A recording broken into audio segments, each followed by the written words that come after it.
Hi guys, welcome back. We're here to continue Phantasma by Kaylie Smith.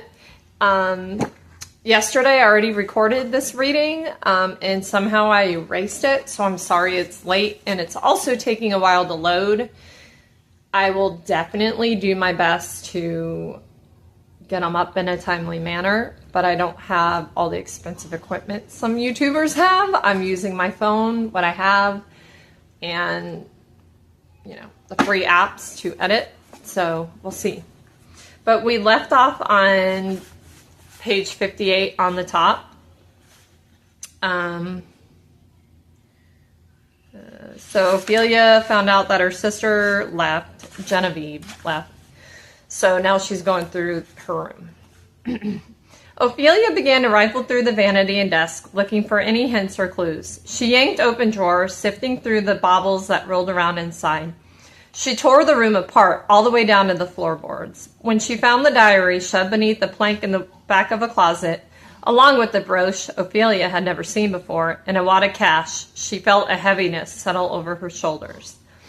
Scooping the leather-bound journal out of its hiding space, Ophelia sat back and flipped it open to one of the middle entries. April 30th. I found another letter. I still haven't confronted Mother about the last one, and I don't want to tell Ophelia until I've spoken to her. I feel like Mother already puts too much pressure on Ophi, and I worry what this might do to her. I also worry what this would do to my relationship with Ophi if she ever found out I hid this from her. But hopefully, I will be able to find out more from Mother when she's back from her trip this weekend. And hopefully, Ophi will never need to know. Ex, Genevieve. Ophelia squeezed her eyes shut. This was a violation. She knew that. Yet she didn't know where else to even start. Her mother was gone. Genevieve was missing and keeping secrets. And the darkness in Ophelia's mind was beginning to wake up again. No, she snapped at the shadow's voice in her head. I don't have time for distractions right now.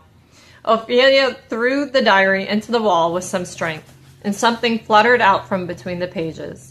She scrambled forward on her hands and knees to catch the piece of paper floating down through the air, turning it over in her hands. A newspaper clipping.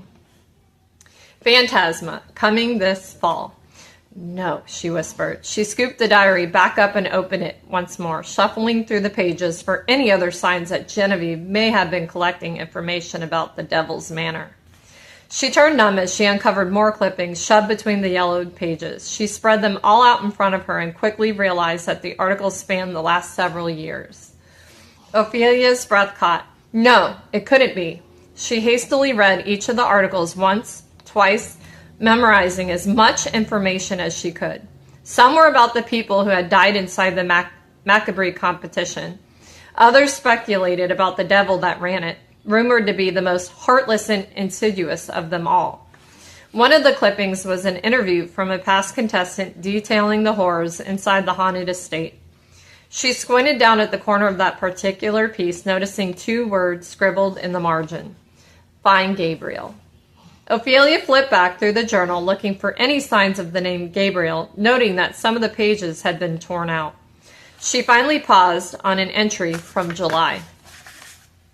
July 23rd. I'm getting closer to finding Gabriel. I know it. I suspect Mother's becoming suspicious of my questions lately, so I have to pull that. But if my findings are correct, I know where he will be next. Ex, Genevieve. Ophelia gathered herself together, stuffing the clippings back into the journal and taking it with her as she stalked back to her room. She needed to pack. Night 1 of Phantasma. Chapter 8, The Price. I'm going to move this towards me a little bit. Don't fall, don't fall. Sorry, guys. I'm trying to... The Price. When Ophelia stepped out of the carriage, her locket's heartbeat kicked into overdrive. The driver gave her a dubious look as she took in the curious standing outside the gates. She handed him a bit of the cash she had pilfered from the wad in Genevieve's closet. She'd pay her sister back by not strangling her whenever they were reunited. Thanks, the driver muttered, legs bouncing nervously as Ophelia gathered her things from the back seat. As the carriage ambled away, Ophelia pushed herself through the throngs of captivated locals and tourists crowded in front of Phantasma's enormous gates.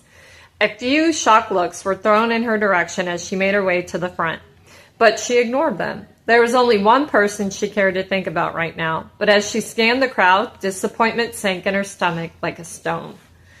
Maybe she was wrong and Genevieve hadn't come here. Maybe all the clippings had just been a morbid fascination, but her gut told her that wasn't the case. Genevieve and morbid had never belonged in the same sentence. And most damning of all was the locket around Ophelia's throat. Follow your heart. Understand you're allowed to forfeit during Phantasma at any time for any reason, except within the actual trials themselves. Outside of the trials, all you must do is state, I, your full name, surrender to Phantasma, and you will be expelled from the game. Once you've begun one of the 9 levels, your only saving grace will be the devils who graciously answer your cries for help. Ophelia noticed now that the crowd had hushed behind her. They were watching her carefully. In order to win Phantasma, you must be the last person to leave, alive, after completing all 9 levels, 1 level for each night, beginning tomorrow. The trials begin promptly at sunset, and if you are late, you are disqualified. What do the levels entail? You'll have to see for yourself, he grinned with malice. Lastly, and perhaps most important of all, fall in love within Phantasma at your own risk. She almost snorted. Are you sure you still want to enter? He prompted. Her stomach clenched with uncertainty. This was her last opportunity to change her mind, but the weight of Genevieve's farewell note in her pocket made her lift her chin and answer, yes. State your full name, the man instructed, a curious glint in his depthless obsidian eyes. She paused for a second, thinking of how the stranger had asked for her name the night before. This time she answered, Ophelia Marie Grimm. She swore the whites of his eyes turned pitch black for a moment after she spoke her name, and she felt an electric current zap through the air. Magic. This will be uncomfortable, he warned. Ophelia squeezed her eyes shut. She focused on breathing in and out of her nose as she felt something dark creeping at the edges of her mind. Clawed hands made of smoke were prodding through her head, flicking through her memories and deepest secrets as if they were folders in a filing cabinet. He shuffled past memories of Ophelia and her mother reading together by a winter fire. The first time she snuck too much absinthe and threw up the putrid liquid all over the dense plush sapphire rug. Scenes of her climbing into the branches of the enormous live oak trees and falling asleep atop pillows of spongy gray moss until her mother called for her inside for dinner. Below the layers of those childhood visions were her greatest desires, and then, deeper still, her fears. The foraging claws grazed over a few of her most prominent terrors, being buried alive, losing Genevieve, dying alone, and she shuddered. The man lifted a brow. I've never seen anyone with such a number of possible fears. It's a wonder you're still able to sleep with such darkness crawling in the shadows of your mind. She gritted her teeth. She hated the idea of someone else being able to see the darkest parts of her subconscious. When the smoke abruptly plunged down into the depths of her mind and dragged out the one fear she thought had been buried forever, she had to choke down a scream. Her breath was ragged when she blinked her eyes open again. The man's eyes were sparkling with glee. This will make the competition particularly hellish for you, a vicious grin, and all the more entertaining for the rest of us. Chapter 9, Terror. If Ophelia thought the outside of the Phantasma estate was something to behold, the inside was utterly magnificent. It had taken her almost 10 minutes to walk up the long driveway that led to the front doors, and her arms now felt like gelatin from carrying the heavy suitcases. But when she stepped through the enormous stained glass entrance, she nearly dropped the trunks where she stood. The windows stretched floor to ceiling and were draped with heavy black velvet curtains that matched the black and white marbled floors perfectly. The walls were dressed in ornate scarlet wallpaper, the color of new blood, and a grand chandelier made of iron spikes hung high above her like a medieval morning star. Before her was a set of onyx staircases that curved down in a crescent moon shape on either side of the foyer. She moved toward one of the curved staircases, still gaping in awe, when someone stepped into her path, someone drenched in a blue glow. "What is your name, lovely girl?" the apparition asked, their mouth horrifically slashed at each corner in an internal grin. Blood bloomed down the front of the apparition's shredded white shirt as their entrails fell out of their abdomen and pooled onto the ground. Ophelia felt bile rise in her throat, but she bit down on her tongue hard.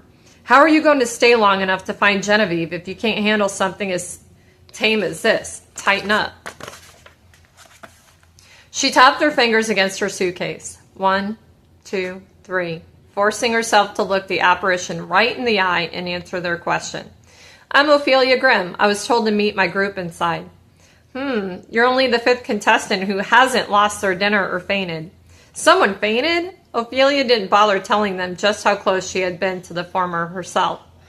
Multiple people fainted. They corrected with a sinister laugh. Several soiled themselves. One left Phantasma altogether. There's always at least one on the first night. Were any of them a girl about 3 years younger than me? Golden brown hair? The apparition shook their head. I cannot disclose the names of any contestants outside of your group. Now come. Ophelia sighed in annoyance, but still followed them down the center hallway, beneath the arch of the staircases and through a large set of doors into a formal den, where 20 or so other people were waiting. None of them Genevieve.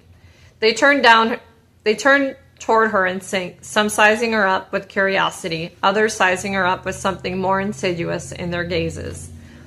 You're the final group, the apparition beside her announced. You are assigned your very own corridor of rooms. Dinner will be served an hour before dusk every night, and the first level will begin tomorrow at sunset sharp, down in a crescent moon shape on either side of the foyer. She moved toward one of the curved staircases, still gaping in awe, when someone stepped into her path, someone drenched in a blue glow. What is your name, lovely girl? The apparition asked, their mouth horrifically slashed at each corner in an internal grin. Blood bloomed down the front of the apparition's shredded white shirt as their entrails fell out of their abdomen and pooled onto the ground. Ophelia felt bile rise in her throat, but she bit down on her tongue hard. How are you going to stay long enough to find Genevieve if you can't handle something as tame as this? Tighten up. She tapped her fingers against her suitcase. 1, 2, 3, forcing herself to look the apparition right in the eye and answer their question. I'm Ophelia Grimm. I was told to meet my group inside. You're only the 5th contestant who hasn't lost their dinner or fainted.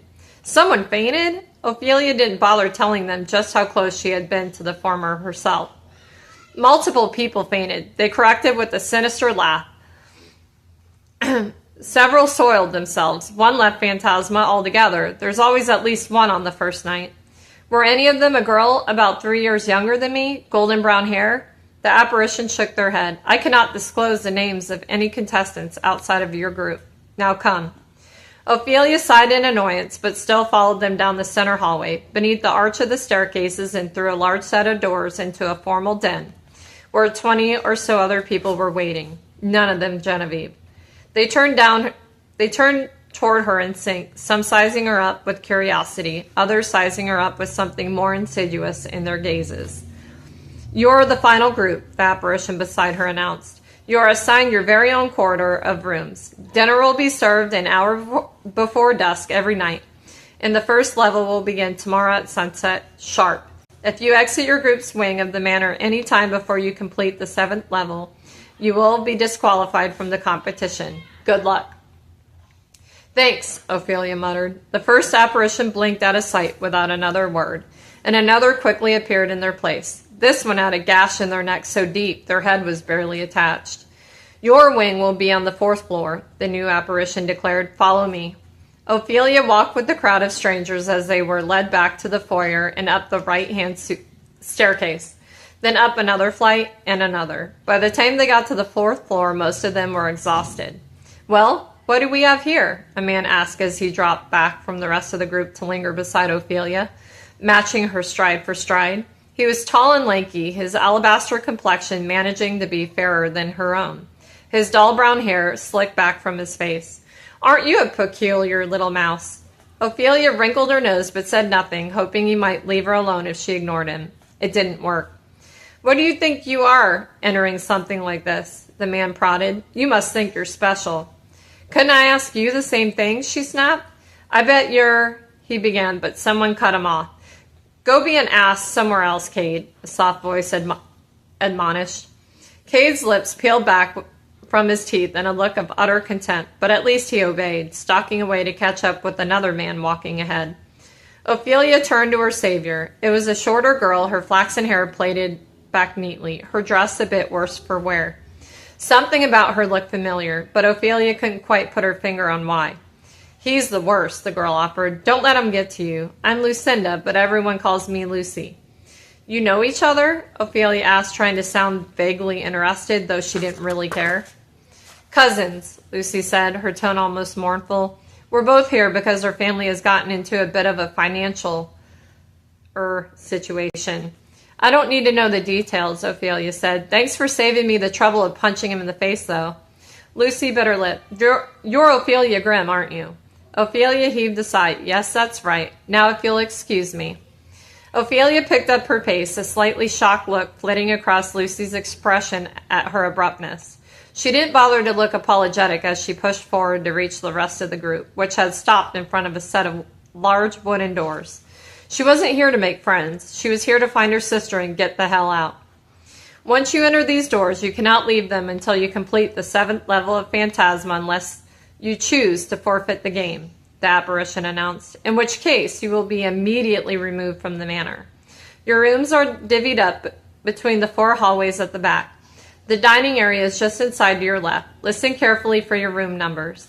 The ghost began calling out names and numbers in rapid succession. She memorized a few before they all began to blur together. Lucy, room 401, Cade, room 402, Beau, room 403, James, room 404, Eric, room 407, Charlotte, room 412. As each contestant heard their name, they left through the double doors to find their rooms while the others gossiped amongst themselves on why each person was here. Lucy and Cade's family was bankrupt, as was Eric's. Beau's father was recently jailed after a sex scandal. James's wife died in childbirth. Charlotte was a total mystery, but someone floated the idea of murder being involved. Soon, the group dwindled down until only Ophelia remained, and she was grateful she wouldn't have to listen to anyone theorize about her participation. Ophelia, the apparition finally addressed, room 426. Ophelia didn't budge from where she stood. How many groups are there in this competition? The ghost tilted their head at her. Including yours, there are 9 total. Does each one have the same number of contestants? The guide shook their head as they said, no, some have more, some have less. This group already had 2 people tap out in the waiting room before you arrived. Now, are you entering or not? I can't leave until the last member goes through. With that, Ophelia braced herself and pushed through the doors. As she stepped inside the corridor, she felt the shadow voice unfurl itself in the back of her mind, the weight of it seeming heavier somehow, making her temples throb. There were no signs in the wide hallway telling her where to go. She simply walked all the way to the back where it split into 4 further corridors and picked one. When she came to the first room with the number 420 decorating the wooden plaque on the wall to its right, she gave a small smile. Lucky guess, the shadow voice whispered in her mind.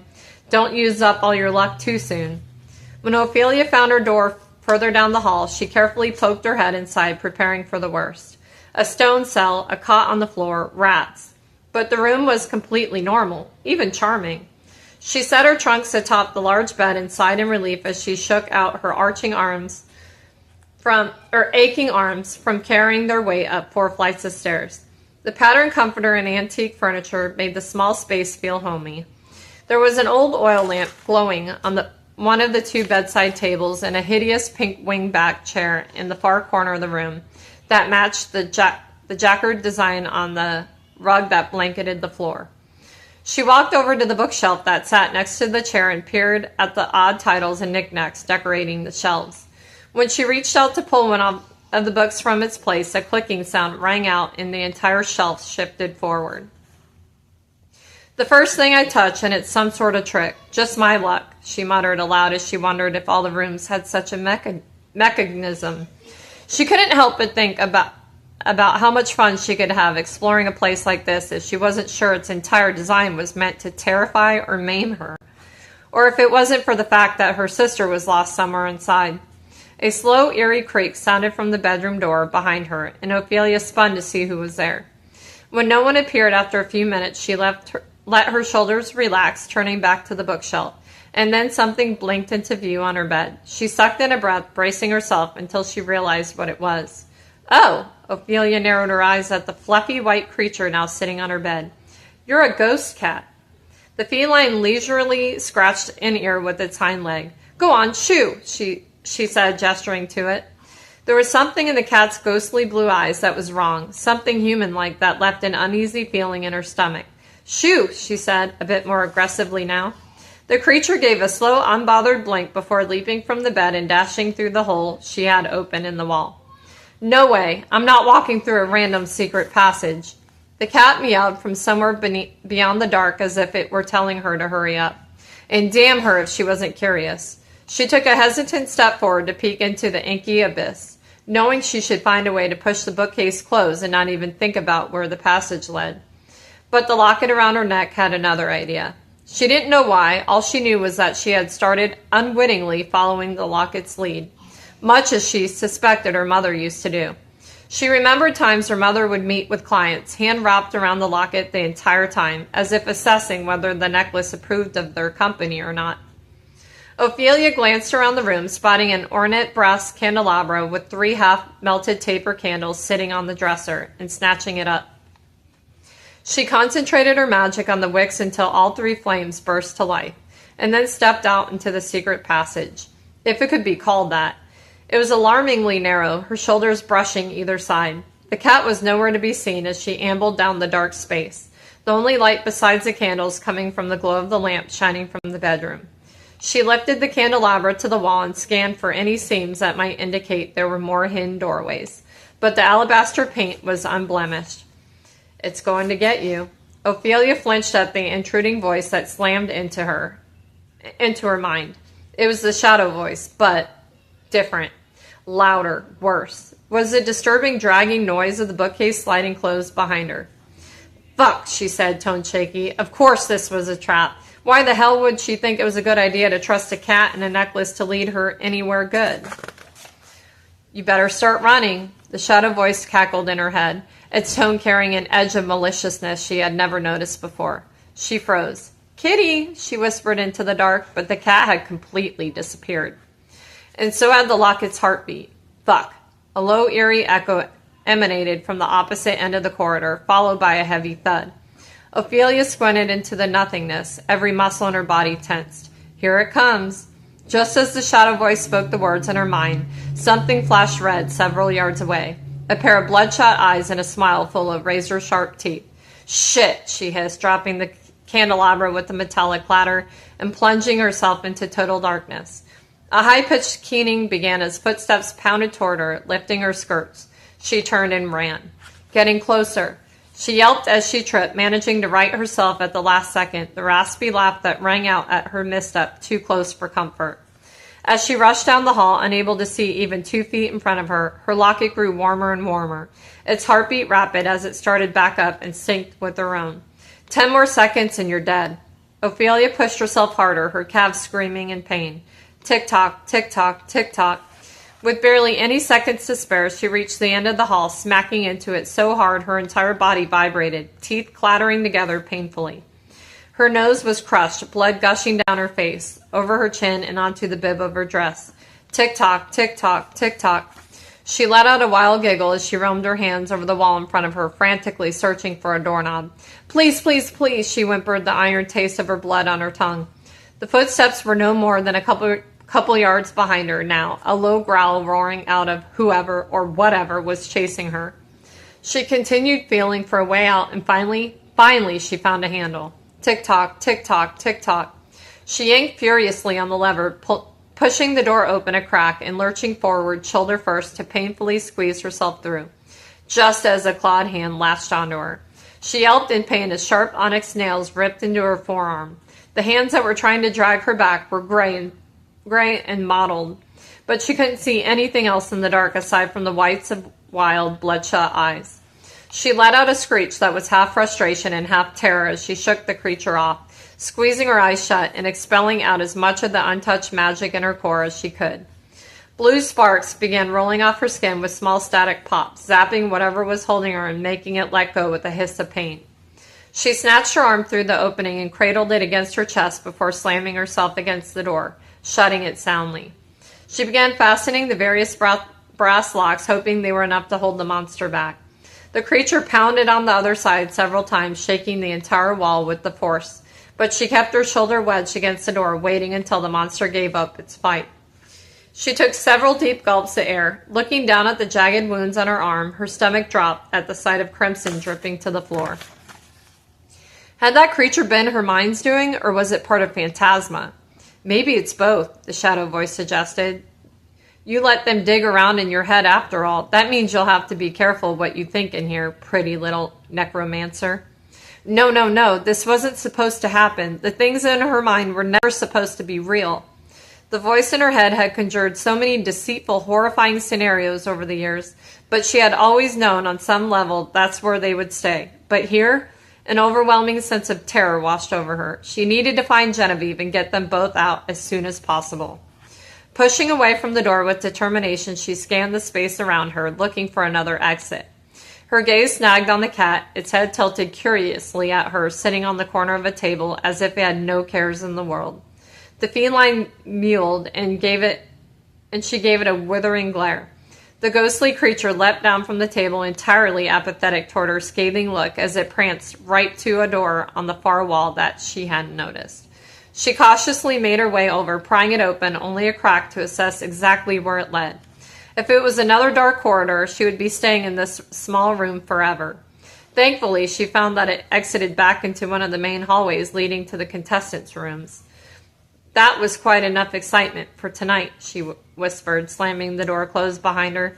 She looked down at the feline seething. Thanks for leading me into a death trap, by the way. The cat mewed at her, and Ophelia swore the sound was meant to be one of judgment, as if it thought she was absolutely mad for expecting help from a cat in the first place. She gave a discontented grunt as she hooked the right down the hallway, before snapping back against the door frame. Her skirt was caught. She pushed the door back to dislodge the hem and stopped cold when she saw what was now beyond it. Gone was the small room she had just exited, replaced by a tiny, dank broom closet. She stood there for a long moment before hurriedly yanking it shut once again. No wonder this place drives people out of their sanity, she gripped. At the moment, something began stretching over the wall at the opposite end of the hall. A crackling sensation charged the air around her as she gaped in awe at the magnet, sent a shiver down her spine. But when she looked around, she could see no one. It was only her and the cat. Her locket began to heat as soon as she stood there staring at the doorway. She had a half a mind to ignore it after everything that had just happened. Her face and arm were both still dripping with blood after all. But a part of her was inclined to give the necklace one more chance. If there was a reason that her locket was reacting to the doorway's appearance, she wanted to find out. She reached up to tap the necklace. 1, 2, 3. Where are you leading me? She wondered aloud and headed for the door.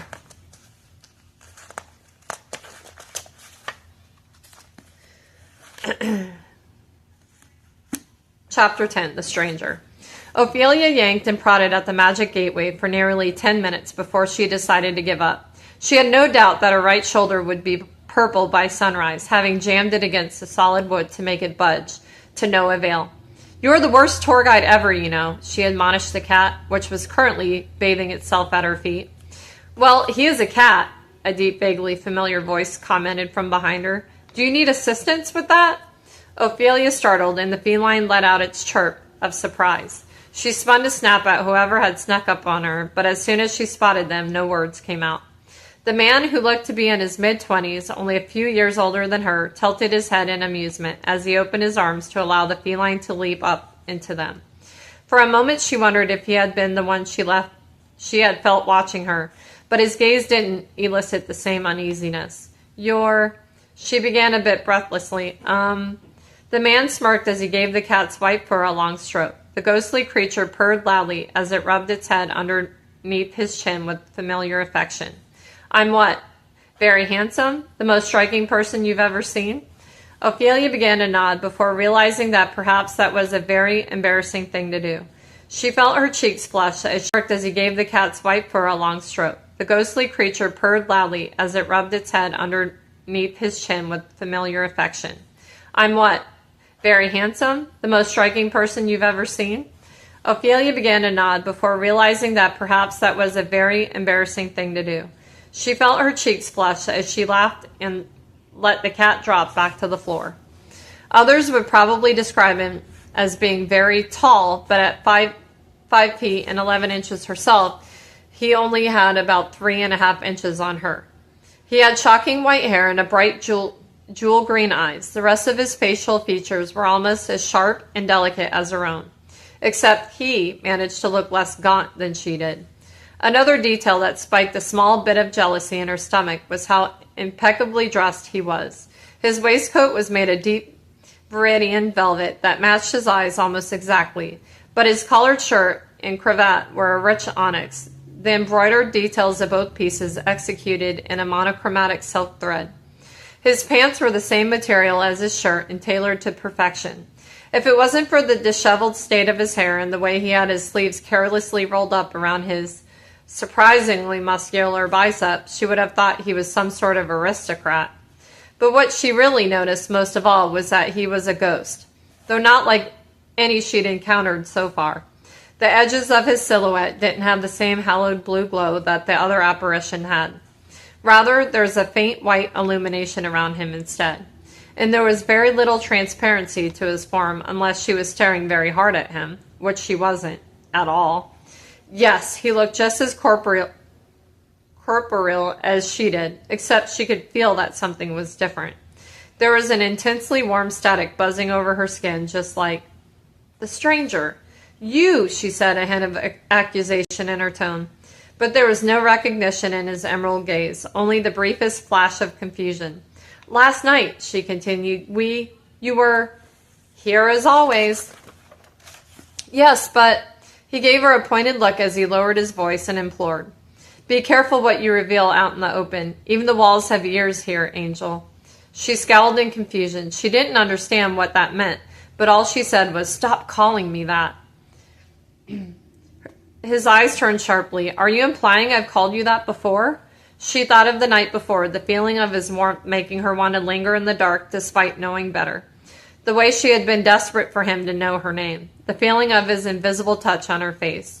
"Are you going to act as if you don't remember me?" she demanded, kicking herself for holding on to the details of a moment that was clearly very forgettable for him.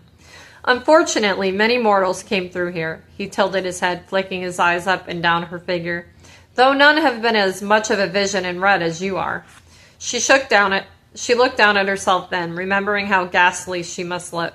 The blood that had been gushing from her nose had finally dried up, leaving only a dull throbbing and the grotesque scarlet stain behind.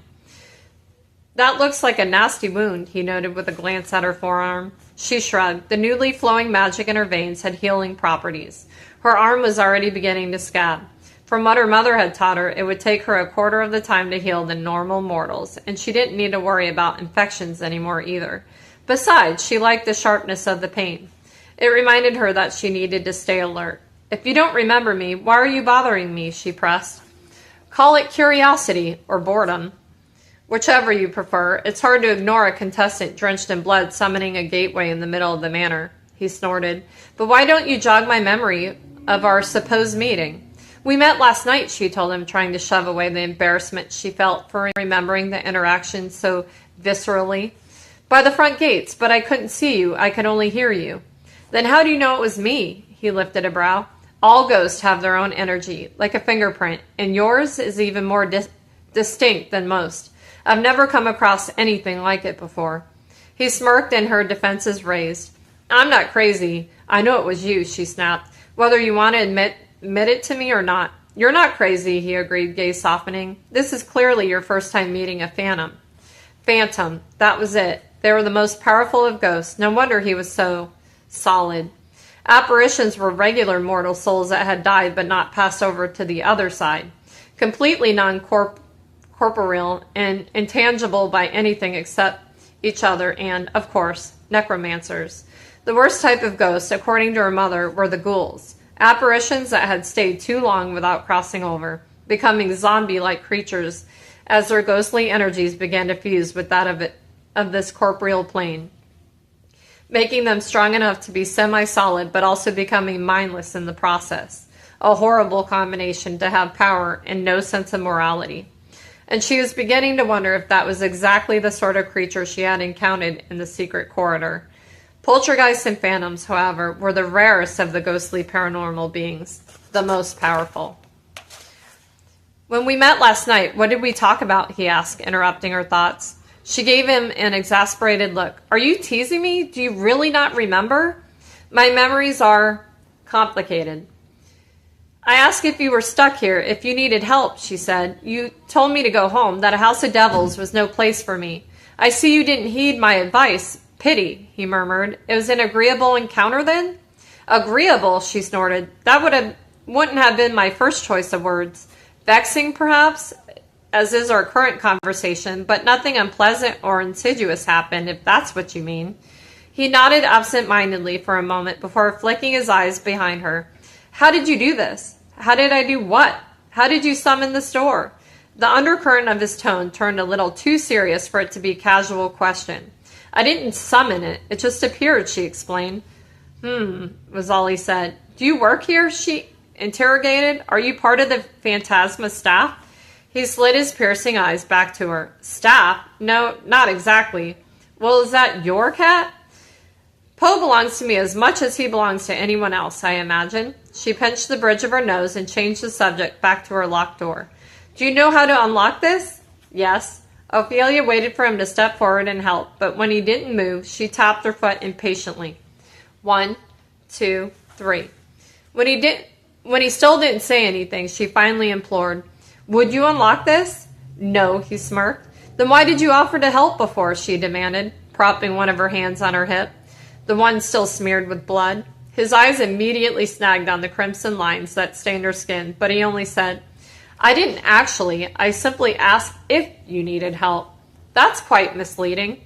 Sorry, Angel, but I can't help any contestants during Phantasma. She frowned. At least not for free. Before she could form a response, a piercing shriek ran out through the hall. Genevieve, she called, pushing past the stranger, heart pounding at the sound of her sister's voice. When she turned back to ask if the scream had been real, she found that the stranger and the cat had disappeared. Okay, so we left off on chapter 11, Whispers. What do you guys think? Wow. I read like an extra chapter than I did the last time, so we get a little bit more caught up. Because I don't really have time to read more than 30 minutes at a time. But if you hear stuff in the background, that's my kids. I gotta go make dinner. But I hope you guys are enjoying this. I am. It definitely, you can envision it, like, in detail. It's so crazy. But I will see you guys tomorrow, and thank you so much. I know sometimes it will take an extra day to edit it, so I might read it tomorrow and have it out the next day. I'm doing my best, I promise. But thank you guys for being here, and I hope you enjoy. Bye.